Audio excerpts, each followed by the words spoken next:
निवेशकों का स्वागत करता हूं और निवेशकों का मैं इसलिए धन्यवाद करता हूं कि उन्होंने उत्तर प्रदेश की युवा शक्ति पे भरोसा किया है।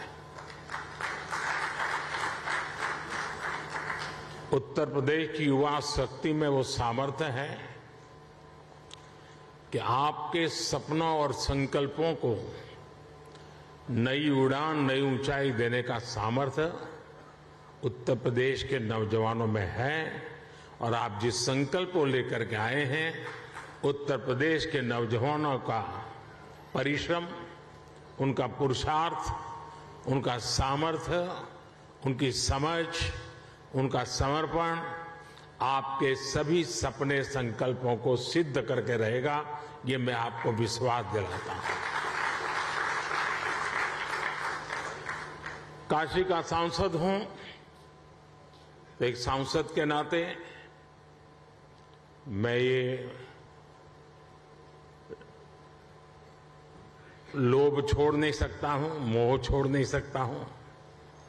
तो मैं इतना तो चाहूंगा कि आप लोग बहुत व्यस्त होते हैं, लेकिन कभी समय निकाल करके मेरी काशी देख के आइए। काशी बहुत बदली,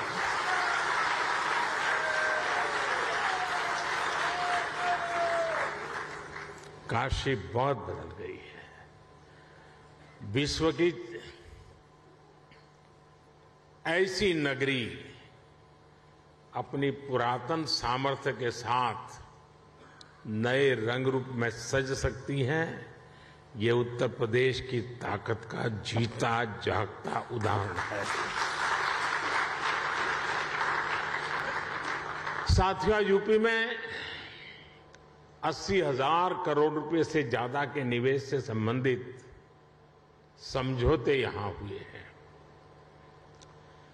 ये रिकॉर्ड निवेश यूपी में रोजगार के हजारों नए अवसर बनाएगा। ये भारत के साथ ही उत्तर प्रदेश की ग्रोथ स्टोरी पर बढ़ते विश्वास को दिखाता है। आज के इस आयोजन के लिए मैं यूपी के नौजवानों को विशेष बधाई दूंगा, क्योंकि इसका सबसे बड़ा लाभ यूपी के युवकों को, युवतियों को, हमारे नई पीढ़ी को होने वाला है। साथियों, इस समय हम अपनी आजादी के 75वें वर्ष का पर्व मना रहे हैं। आजादी का अमृत महोत्सव मना रहे हैं।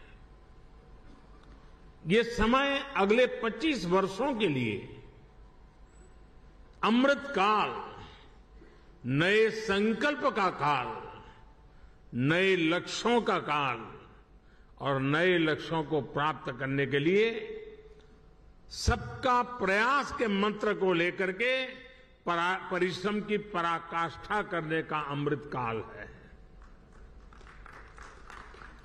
आज दुनिया में जो वैश्विक परिस्थितियां बनी हैं, वो हमारे लिए बड़े अवसर भी लेकर आई है। दुनिया आज जिस भरोसेमंद साथी को तलाश रही है,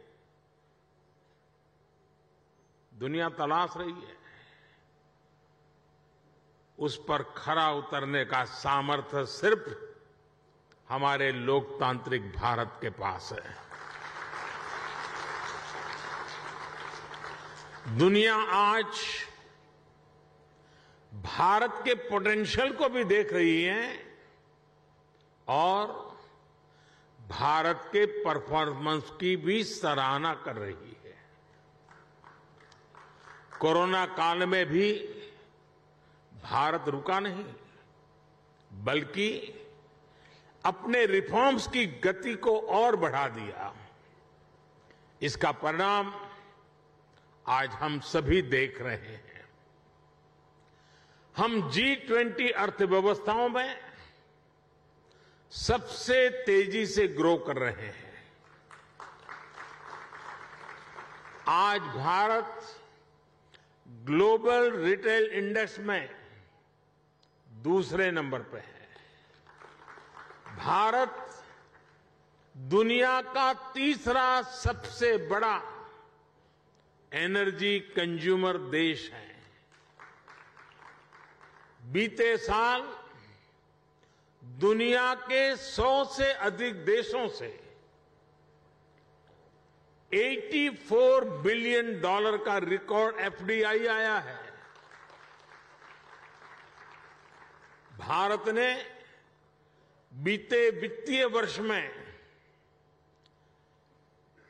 $417 बिलियन यानी 30 लाख करोड़ रुपए से ज्यादा का मर्केंडाइज एक्सपोर्ट करके नया रिकॉर्ड बनाया है।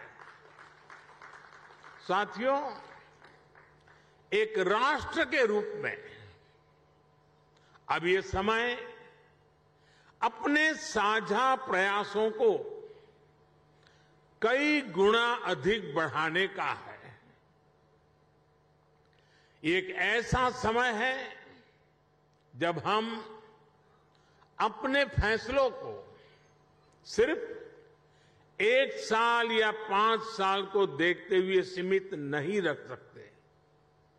भारत में एक मजबूत मैन्युफैक्चरिंग इकोसिस्टम, एक मजबूत और डायवर्स वैल्यू और सप्लाई चेन विकसित करने के लिए हर किसी का योगदान आवश्यक है। सरकार अपनी तरफ से निरंतर नीतियां बना रही हैं, पुरानी नीतियों में सुधार कर रही हैं। अभी हाल ही में केंद्र की एनडीए सरकार ने अपने 8 वर्ष पूरे किए हैं। इन वर्षों में हम, जैसा अभी योगी जी बता रहे थे, रिफॉर्म, परफॉर्म, ट्रांसफॉर्म के मंत्र के साथ आगे बढ़े हैं।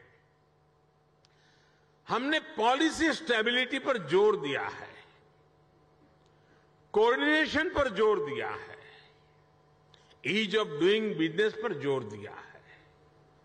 बीते समय में हमने हजारों कंप्लायंस खत्म किए हैं, पुराने कानूनों को समाप्त किया है। हमने अपने रिफॉर्म से एक राष्ट्र के रूप में भारत को मजबूती देने का काम किया है। One nation, one tax, GST हो, वन नेशन, वन ग्रिड हो, one nation, one mobility card हो, one nation, one ration card हो, ये सारे प्रयास हमारी ठोस और स्पष्ट नीतियों का प्रतिबिंब है। जब से यूपी में डबल इंजन की सरकार बनी है, तब से यूपी में भी इस दिशा में तेजी से काम हो रहा है। विशेषकर यूपी में जिस प्रकार कानून व्यवस्था की स्थिति सुधरी है, उसे व्यापारियों का भरोसा लौटा है, बिजनेस के लिए सही माहौल बना है। बीते वर्षों में यहां की प्रशासनिक क्षमता और गवर्नेंस में भी सुधार आया है। इसलिए आज जनता का विश्वास योगी जी की सरकार पर है और जैसे उद्योग जगत के साथी अपने अनुभव के आधार पर अभी उत्तर प्रदेश की सराहना कर रहे थे, मैं सांसद के नाते अपने अनुभव बताता हूं। कभी हमने कोई उत्तर प्रदेश के एडमिनिस्ट्रेशन से निकट से नहीं देखा था। कभी मुख्यमंत्रियों की मीटिंगों में लोग आया करते थे तो वहां के एजेंडा कुछ अलग होते थे।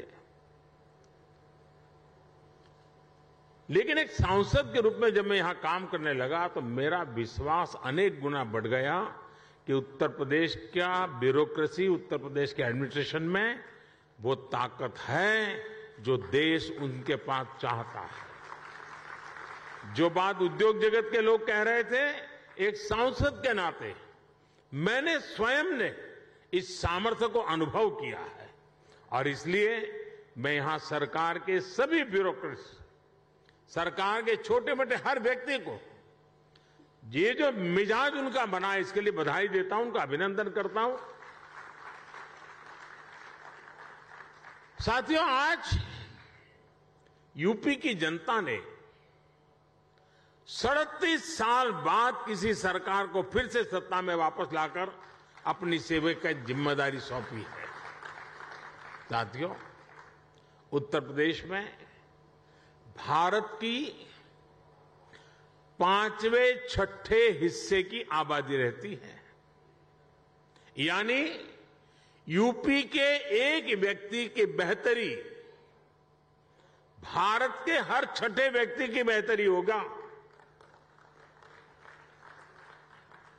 मेरा विश्वास है कि यूपी ही है जो 21वीं सदी में भारत की ग्रोथ स्टोरी को मोमेंटम देगा। और इसी 10 वर्ष को आप देख लीजिए, एक उत्तर प्रदेश हिंदुस्तान का बहुत बड़ा ड्राइविंग फोर्स बनने वाला है जी। ये 10 वर्ष आपको दिखाई देगा, जहां परिश्रम की पराकाष्ठा करने वाले लोग हों, जिस प्रदेश में देश की कुल आबादी का 16% से अधिक कंज्यूमर बेस हो, जहां 5 लाख से अधिक आबादी वाले 1 दर्जन से ज्यादा शहर हो, जहां हर जिले का अपना कोई न कोई खास प्रोडक्ट हो, जहां इतनी बड़ी संख्या में एमएसएमईज हो, लघु उद्योग हो, जहां अलग अलग मौसमों में अलग अलग कृषि उत्पादों, अनाज, फल, सब्जियों की बहार हो, जिस प्रदेश को गंगा, यमुना, सरयू समेत अनेक नदियों का आशीर्वाद प्राप्त हो, ऐसे यूपी को तेज विकास से भला कौन रोक सकता है। साथियों, अभी इस बजट में ही हमने गंगा के दोनों किनारों पर, भारत सरकार के बजट की बात कर रहा हूं, 5-5 किलोमीटर के दायरे में केमिकल फ्री नेचुरल फार्मिंग का कॉरिडोर बनाने की घोषणा की है। डिफेंस कॉरिडोर की चर्चा तो होती है, लेकिन इस कॉरिडोर की कोई चर्चा नहीं करता है। यूपी में गंगा 1100 किलोमीटर से ज्यादा लंबी है और यहां के 25 से 30 जिलों से होकर गुजरती है। आप कल्पना कर सकते हैं कि नेचुरल फार्मिंग की कितनी बड़ी संभावना यूपी में बनने जा रही है। यूपी सरकार ने कुछ वर्ष पहले अपनी फूड प्रोसेसिंग नीति भी घोषित की है। मैं समझता हूं कॉरपोरेट वर्ल्ड के लिए, और यहां जो उद्योग जगत के लोग हैं उनसे मैं आग्रहपूर्वक इस विषय पर कहना चाहता हूं, कॉरपोरेट वर्ल्ड के लिए इस समय एग्रीकल्चर में इन्वेस्टमेंट की एक गोल्डन अपॉर्चुनिटी है। साथियों, तेज विकास के लिए हमारी डबल इंजन की सरकार इंफ्रास्ट्रक्चर, इन्वेस्टमेंट और मैन्युफैक्चरिंग तीनों पर एक साथ काम कर रही है। इस साल के बजट में 7.5 लाख करोड़ रुपए के अभूतपूर्व कैपिटल एक्सपेंडिचर का एलोकेशन इसी दिशा में उठाया गया कदम है। मैन्युफैक्चरिंग को बढ़ावा देने के लिए हमने पीएलआई स्कीम्स घोषित की हैं, जिनका लाभ आपको यहां यूपी में भी मिलेगा। यूपी में बन रहा डिफेंस कॉरिडोर भी आपके लिए बेहतरीन संभावनाएं लेकर आ रहा है। भारत में आज डिफेंस मैन्युफैक्चरिंग पर जितना जोर दिया जा रहा है उतना पहले कभी नहीं दिया गया। आत्मनिर्भर भारत अभियान के तहत हमने बड़ी हिम्मत के साथ फैसला किया है। हमने 300 चीजें ऐसी आइडेंटिफाई की हैं और हमने निर्णय किया है कि ये 300 चीजें अब विदेश से नहीं आएगी। यानी मिलिट्री इक्विपमेंट से जुड़ी हुई ये 300 चीजें हैं। मतलब डिफेंस के क्षेत्र में जो मैन्युफैक्चरिंग में आना चाहते हैं उनके लिए इन 300 प्रोडक्ट के लिए तो मार्केट एश्योर्ड मार्केट अवेलेबल है। इसका भी आपको बहुत ज्यादा लाभ मिलेगा। साथियों, हम मैन्युफैक्चरिंग और ट्रांसपोर्ट जैसे पारंपरिक बिजनेस की डिमांड को पूरा करने के लिए फिजिकल इंफ्रास्ट्रक्चर को आधुनिक बना रहे हैं। यहां यूपी में भी आधुनिक पावर ग्रिड हो, गैस पाइपलाइन का नेटवर्क हो या फिर मल्टी मॉडल कनेक्टिविटी, सभी पर 21वीं सदी की आवश्यकताओं के अनुसार काम हो रहा है। आज यूपी में जितने किलोमीटर एक्सप्रेसवे पर काम हो रहा है वो अपने आप में एक रिकॉर्ड है। आधुनिक एक्सप्रेसवे का सशक्त नेटवर्क उत्तर प्रदेश के सभी इकोनॉमिक जोन्स को आपस में कनेक्ट करने वाला है। जल्द ही यूपी की पहचान आधुनिक रेलवे इंफ्रास्ट्रक्चर के संगम के रूप में भी होने वाली है। ईस्टर्न और वेस्टर्न डेडिकेटेड फ्रेट कॉरिडोर यही यूपी में आपस में एक दूसरे से जुड़ने वाले हैं। जेवर समेत यूपी के 5 इंटरनेशनल एयरपोर्ट यहां की इंटरनेशनल कनेक्टिविटी को और मजबूत करने वाले हैं। ग्रेटर नोएडा का क्षेत्र हो या फिर वाराणसी, यहां 2 multi modal logistic transport hub का निर्माण भी हो रहा है। इंडस्ट्रियल स्ट्रेटेजी के हिसाब से, लॉजिस्टिक के हिसाब से यूपी देश के सबसे आधुनिक इंफ्रास्ट्रक्चर वाले राज्यों में शामिल हो रहा है। यूपी में बढ़ती हुई ये कनेक्टिविटी और बढ़ता हुआ इन्वेस्टमेंट यूपी के युवाओं के लिए अनेक नए अवसर लेकर आ रहा है। साथियों, आधुनिक इंफ्रास्ट्रक्चर के निर्माण में गति आए, इसके लिए हमारी सरकार ने पीएम गति शक्ति नेशनल मास्टर प्लान बनाया है। ये केंद्र सरकार, राज्य सरकार, अलग अलग विभाग, अलग अलग एजेंसियां, इतना ही नहीं स्थानीय स्वराज की संस्थाओं तक को, सभी को एक साथ जोड़ना, उसी प्रकार से प्राइवेट सेक्टर, बिजनेस से जुड़े संस्थानों को एक प्लेटफॉर्म पर लाने का काम ये पीएम गति शक्ति योजना के द्वारा हो रहा है। इस प्लेटफॉर्म के माध्यम से किसी भी प्रोजेक्ट से जुड़े हर स्टेक होल्डर को रियल टाइम जानकारी मिलेगी। अपने अपने हिस्से का काम उसे कब तक पूरा करना है, उसकी प्लानिंग वो समय पर कर पाएगा। बीते 8 साल में प्रोजेक्ट्स को समय पर पूरा करने का जो नया कल्चर देश में विकसित हुआ है, उनको ये नए आयाम देगा। साथियों, बीते वर्षों में भारत ने जिस तेजी से काम किया है, उसका एक उदाहरण हमारी डिजिटल क्रांति है। 2014 में हमारे देश में सिर्फ 6.5 करोड़ ब्रॉडबैंड सब्सक्राइबर थे।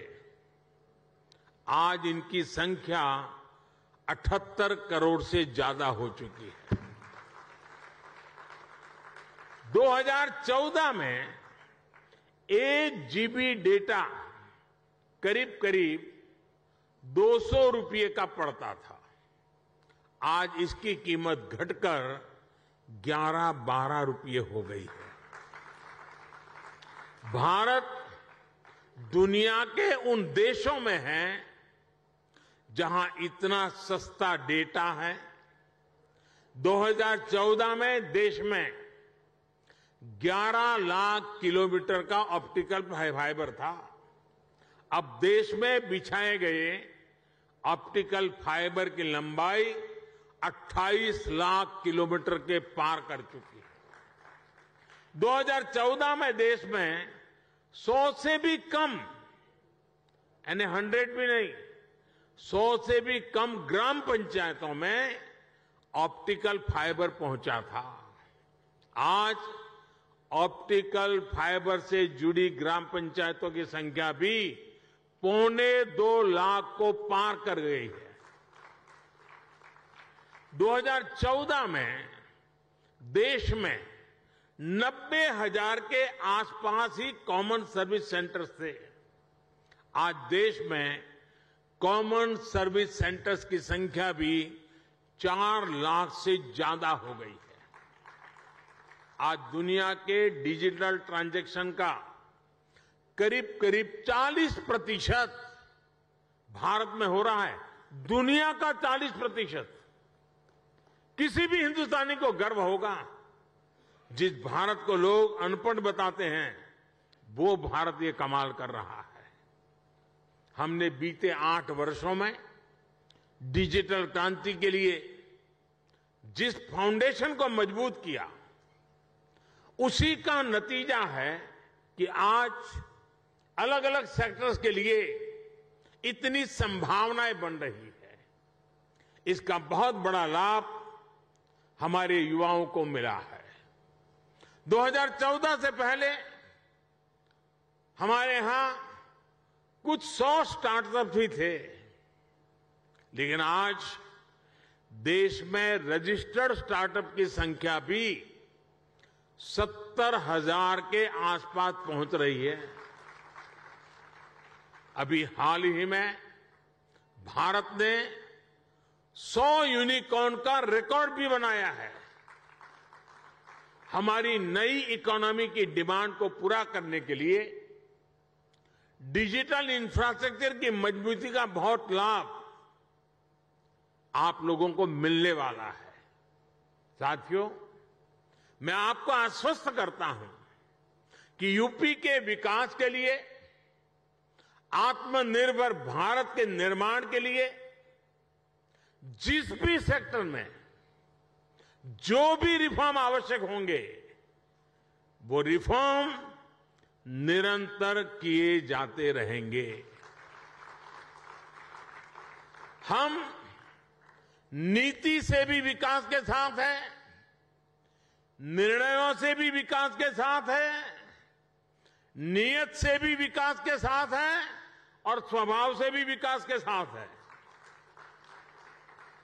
हम सब आपके हर प्रयास में आपके साथ होंगे और हर कदम पर आपका साथ देंगे। आप पूरे उत्साह से उत्तर प्रदेश की विकास यात्रा में शामिल हो। उत्तर प्रदेश के भविष्य का निर्माण आपके भविष्य को भी उज्जवल बनाएगा। ये विन विन सिचुएशन है। ये निवेश सभी के लिए शुभ हो, सभी को लाभ देने वाला हो। इसी कामना के साथ इति शुभम कहते हुए आप सभी को बहुत बहुत शुभकामनाएं। धन्यवाद। लखनऊ से फिलहाल देश के प्रधानमंत्री को आप सुन रहे थे। उत्तर प्रदेश से, खासकर काशी से उनका जो ताल्लुक रहा है एक सांसद के तौर पर, उन बातों का भी जिक्र और उत्तर प्रदेश कैसे आगे बढ़ रहा है, इन सारी बातों का जिक्र। और आज का जो कार्यक्रम है इसके बारे में हम पहले भी आपको अपडेट कर चुके हैं। ग्राउंड ब्रेकिंग सेरेमनी है ये, और उत्तर प्रदेश को विकास के राह पर और भी तेजी से आगे लेकर बढ़ना है, यही मकसद है। और राज्य और केंद्र जहां भी तालमेल के साथ काम करे, वो प्रदेश अलग ही दिखता है, उसकी सूरत अलग बदल जाती है। ये चुनावी माहौल में भी इसकी चर्चा होती है और आज भी चर्चा इस बात की होती रही। देश के प्रधानमंत्री ने उत्तर प्रदेश को लेकर जो सपना देखा है और जिस तरीके से केंद्र और राज्य मिलकर बीते 5 साल पहले भी उन्होंने कदम उठाए और अभी भी जो कदम उठा रहे, उससे वो प्रदेश और भी आगे बढ़ रहा है।